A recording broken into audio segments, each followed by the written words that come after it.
বিসমিল্লাহির রহমানির রহিম। আসসালামু আলাইকুম। আপনাদের মাঝে একটি গলার ভিডিও নিয়ে আসলাম। তো আজকে দেখাবো গোল গলা কিভাবে কাটিং করতে হয়।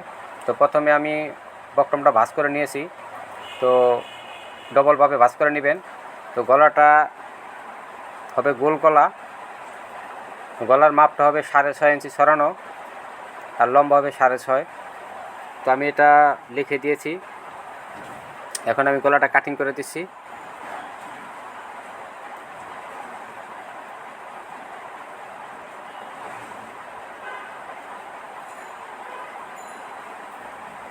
গলার মাপটা হলো 6.5 এবং পাশও আছে 6.5। তো ডবলে আপনি 3.25 নেবেন, বক্রমটা ভাঁজ করে নেবেন।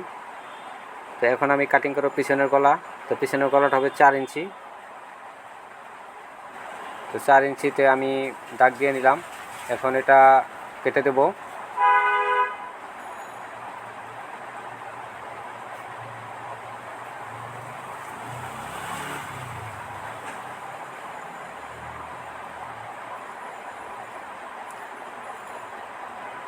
গলার মাপ 4 ইঞ্চি আছে এবং সরানো 6.5।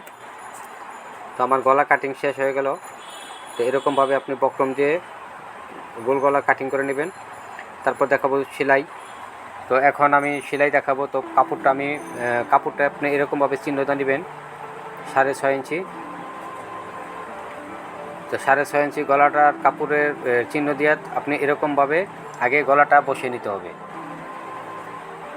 গলাটা এরকমভাবে আগে বসিয়ে নেবেন, এরকম একটি সেলাই দিয়ে নেবেন। এরকম একটি সেলাই করে আগে আটকায় নিতে হবে। আটকানো শেষ হয়ে গেল। এখন আমি এটাকে কাটিং করে দেব। সাইডে যে বাড়তি কাপড়টা আছে সেই কাপড়টা কেটে দিলাম। এখন আমি সাইডে যেই কাপড়টা আছে এটাকে একটি ভাঙা সেলাই করে দেব। এরকমভাবে সেলাই করে নেবেন।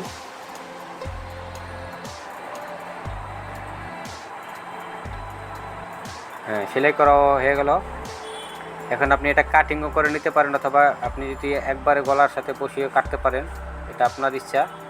তো কাটিয়ে যে যেরকম ইচ্ছে নিতে পারেন। আমি এটা আগে কাটিং করে নিলাম। এখন আমি গলাটাকে একটি টিক চিহ্ন দিয়ে নিলাম মাঝখানে। এখন আমি এটা যেই গলাটা এখন আমি কাপড়ের সাথে সেট করব, মানে বডির সাথে সেট করব।